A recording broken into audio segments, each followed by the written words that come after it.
I am really excited to do this presentation. Lead, innovate, collaborate is really the story that I want to talk through.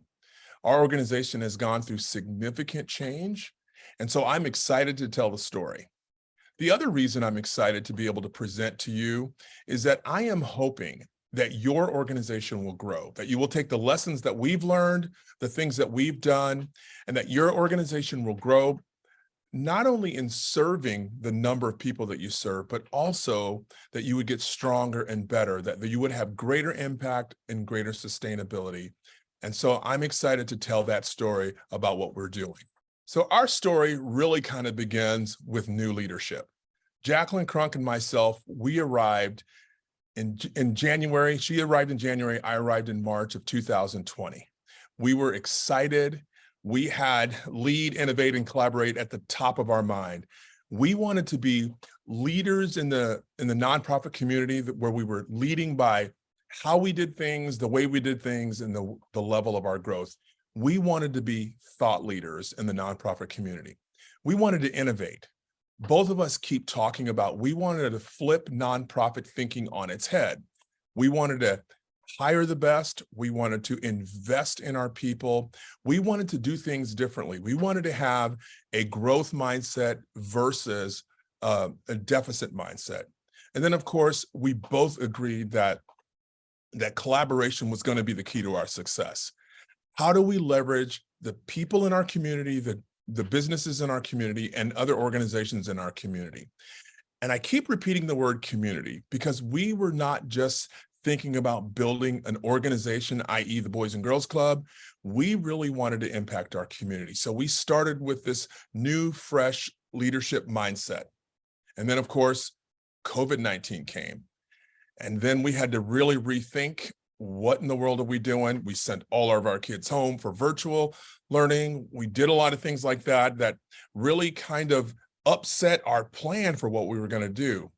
But then we began to think about, how do we take this moment and lead, innovate, and collaborate? And so then when all the students were at home, we did e-learning. And that's outside typically of our scope. And I'll talk a little bit about that later and why we chose to take that on. And so from June to December of 2020, we were in closed down community buildings. We were in shut down schools. And we gave parents the opportunity to drop their kids off for us to walk them through the e-learning process with their students. And then after that, there's Strive, which because of what we did, our success with e-learning, we got a $7.9 million grant, which totally transformed our staff, our members, and our total programming. And from January and really till today, December 21st, till today, we have been doing a totally different thing. And now from January 21st through the present, we are doing what we're calling continuous quality improvement. And so it goes from new leadership, new ideas, regrouping, doing new things, doing more things, and then now trying to do better with the things that we're doing. And it started out with why we decided to do e-learning, and then some of the learning loss is that because of COVID, there was a great need. And we saw it as our responsibility in the community to meet the needs of the kids and to meet the kids in the community. So obvious needs, schools were closing, students were isolated. That is probably the worst thing in an adolescent's life. Of course, there was learning loss. And not just only for parents was there a need, for students, there was a need for childcare because not everyone had the privilege of staying at home and working from home. Not just the emergency workers, but also those who worked in restaurants, those who worked in construction fields. They needed a place to take their children. And so we did e-learning in order to meet a need. We did this process with certain realities. Number one, there was a lack of space. Not only that, if we're going to grow the way we wanted to grow, there was a competing job market. And then, of course, there was the great resignation. It was so challenging to find people who wanted to do the work. And even when we found people, we needed to find quality people, and that was sometimes a challenge. But we saw it not as something that we couldn't do, but it was an opportunity to work through the problem. So we saw the opportunity, despite the challenges and despite the reality, that we needed to find a way to support parents. And because our kids were not in school, there was great learning loss, and they didn't go back to school from March until June or September of the following year. There was significant learning loss. And we wanted to facilitate student connections. So we transformed our organization in a way that we would be able to meet those needs, to take advantage of the opportunity to become more than what we had become. And so if you think about our mission statement, Boys and Girls Club, it's to enable all young people, especially those who need us most, to reach their full potential as productive, caring, and responsible citizens. Now, most people think of the Boys and Girls Club as an after-school program where there's sports, where there's fun, where there's engaging relationships, where it's a hangout, or it's just a place to kill time. But we felt that even though supporting learning loss was not necessarily part of what we had been doing, it was something that we actually needed to do in order to meet our mission statement.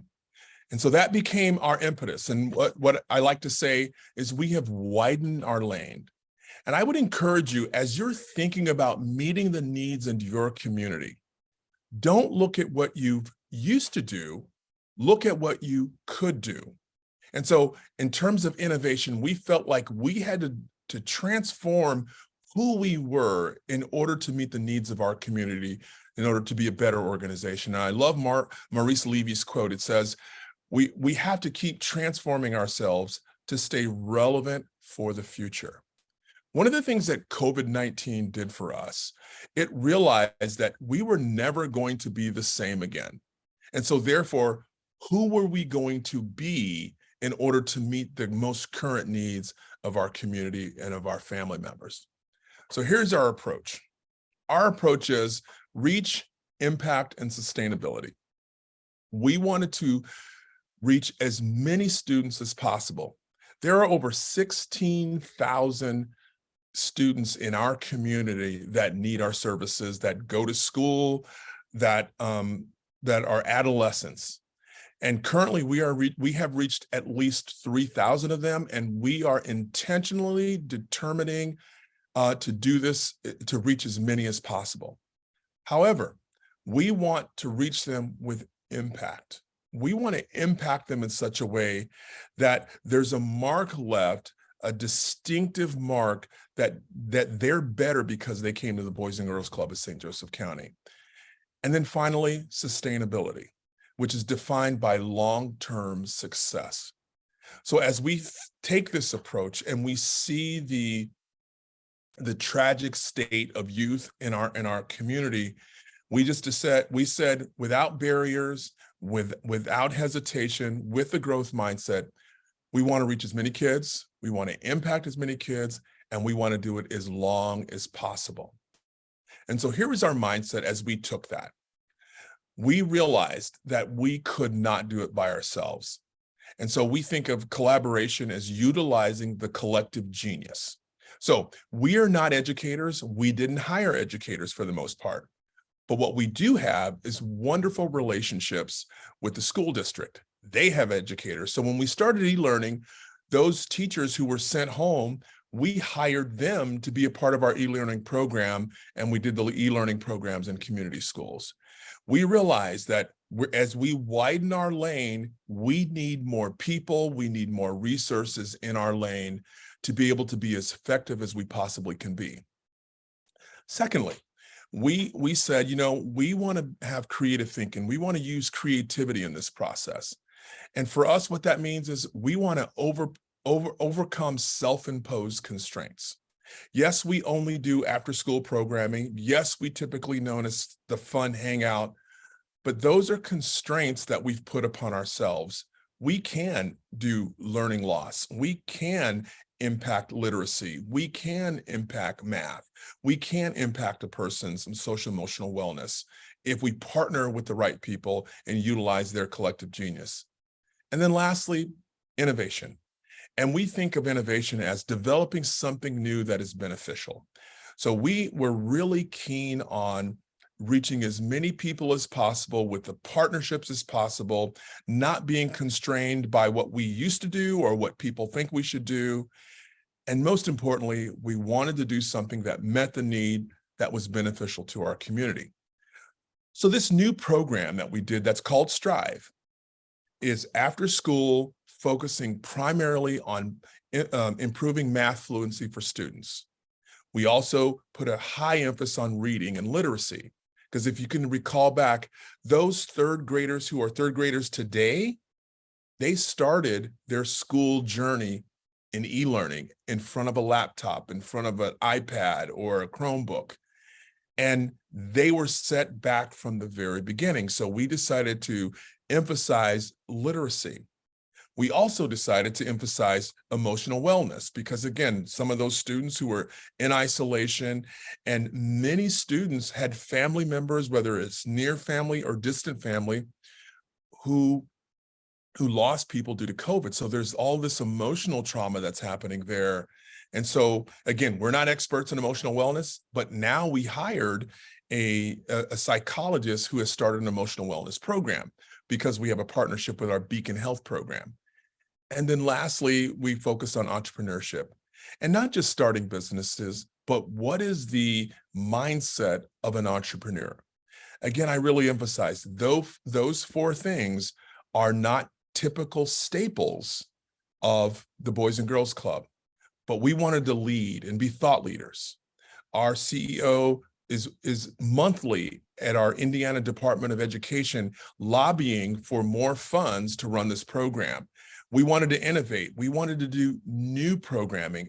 In fact, our emotional wellness program is really about prevention versus remediation. And so that's new in that area. And again, we collaborate. We collaborate with partners that we've never had relationships with. We have businesses come in and do literacy. We have Logan Center, which is they deal with autistic youth who have challenges at this time. They come in and provide our programming and behavioral support to our students that need it. And again, this collaboration has been really kind of the key to our success. So I want to take just for a moment to really kind of put our growth in context. So in 2020, when Jacqueline and I started, we had 11 sites over the county. And then we had 45 staff members just running those sites. And we had about 600 members served. Because we did e-learning, which was transformative for the community, we were the first ones and really the only ones doing it at about 9 sites across the county. When other schools were closing, we had to hire, we had about 20 sites by the end of 2021. We had about 75 staff, and then we were serving about 900 students because of e-learning. Because we did e-learning, that gave us credibility. Because we met a need, that gave us confidence with parents. They had relationships with our staff, and parents just wanted to send their kids. And then as you can see right now in 2022, because of the success of e-learning, the success of our grant that we got, again, $7.8 million to expand into more programs, we are now at 29 sites currently. And if I were to do this presentation next year, we'll probably be at 33 or 34. We're still growing. Our staff count was 170 at the end of 2022, and we had served at the end of 2022, 2,600 members. That is, from my perspective, rapid growth from 2020 to 2022. Now, there were some challenges. So what I'd love to share with you is some of the challenges that we went through and lessons that we learned as we are heading into 2023 that you might think about as you think about your growth. So the first lesson I would love to share is that you have to really define quality from the very beginning and define the expectations from the very beginning. One of the things that we did when we hired all this staff, we would have burdened our HR director. And so we hired a staffing agency who actually didn't have the same level of quality and expectations that we expected, even though we gave them criteria. They just brought them in. And so we had a lot of people and we had a lot of turnover. And not only did we have a lot of turnover, we had a lot of people who didn't really value what we valued. And so you have to emphasize quality. You have to clearly define what quality looks like from the very beginning, and not in terms of only in terms of what the outcome is, but how people are to serve in a quality way. Then you have to measure it. You have to measure what matters, as the book says.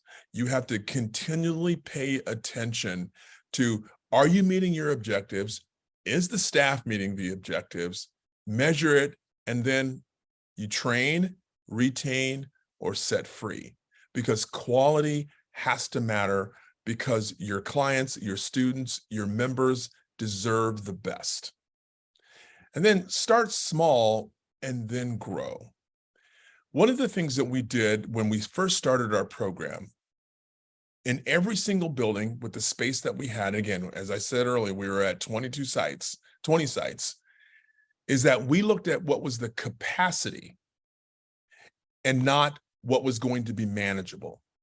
And so in 2023, we are starting with what's manageable. So for example, we started most of our sites with 100 plus. As we're starting now, we're starting with probably 50 and then growing into what is more manageable. And the value of doing that is we get to establish the kind of culture that we want. So as we establish the culture, we are very clearly articulating what is the culture that we expect to be a Boys and Girls Club St. Joseph County. And we have that clearly defined, and I'll share that with you in just a moment. But then we tailor the growth to the situation. Not all sites, not all organizations need to even grow in the same way. So it's really being mindful of each individual group, each individual program, and tailoring the growth to your situation. And then lastly, and this has been the biggest benefit for us, we hire based upon the culture that we want. We articulate it and we expect adherence to that culture. And then we hire and we terminate based upon alignment. Now, here's a couple of examples that we have. After the first year, when it was somewhat chaotic, we said, okay, how do we do this? And so we have, as a leadership team, we established, what does it mean to work at a Boys and Girls Club, and what kind of staff do we want? So number one, we want every single individual who works at our club to have a one team mindset, and that's driven by teamwork, that we're all in this together. We're going to work together. Any challenges that we have, we're going to overcome. And then also we want them to have a growth mindset. The leadership team, the CEO and myself as COO, we are looking to reach as many people as possible, impact as deeply as possible, and collaborate with many partners as possible. And so you have to have a growth mindset, and that's what we define. It's driven by opportunity.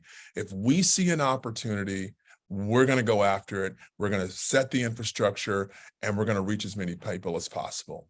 Not only that, we want you to be great. We want excellence to be a driving factor for everything we do.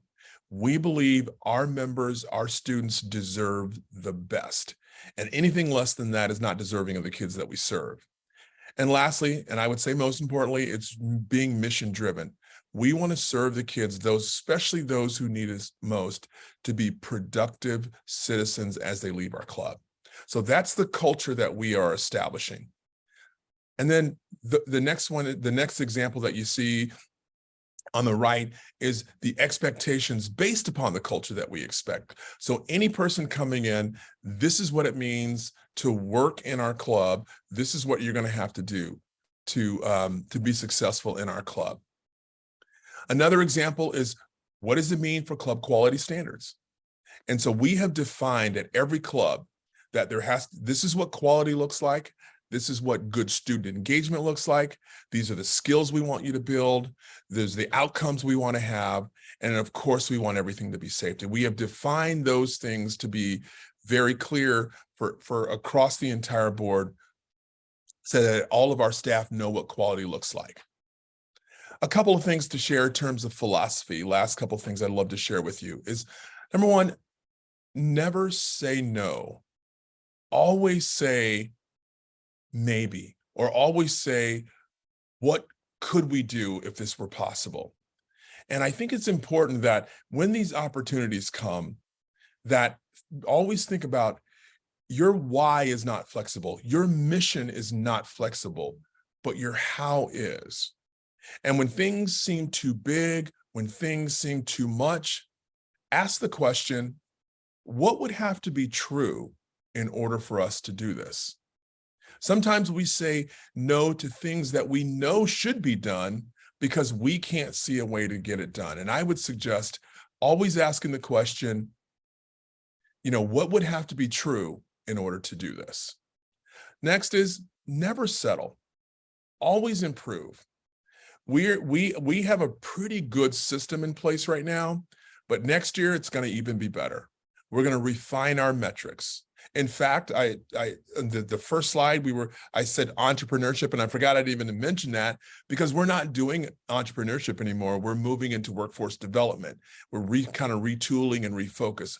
Always refine your metrics for success and never settle for what you did last year. Never rest on your successes.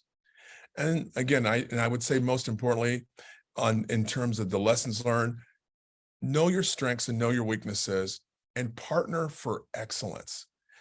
You want to be in alignment with your partners, not just in the purpose of what you want to do, but the partnership of how you do it.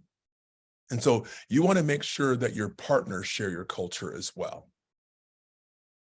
Now, I've talked a lot about growth. I've talked a lot about sustainability, but I intentionally did not mention anything about income, fundraising, because that should never be a barrier. We began this journey of getting our club better, doing innovative things, transforming the community, supporting the kids without the grant to be able to do that. And I would really want to emphasize and share that I'm so totally convinced that impact drives income. I want to say that again. Impact drives income. And I will share with you that we, at this particular point in our organization, we have no challenges when it comes to income. We have people wanting to give us more resources because they see the impact that we are having. So again, probably a seventh lesson is, don't let income be a barrier to you making an impact, because your kids, your students, your members, they deserve the best. So in conclusion, don't be afraid to widen your lane. Your mission stays the same.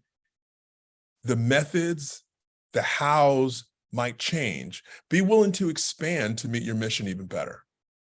Have clarity around the need that you're trying to meet. Be very specific of what you want to meet and pour all your energy and resources around that.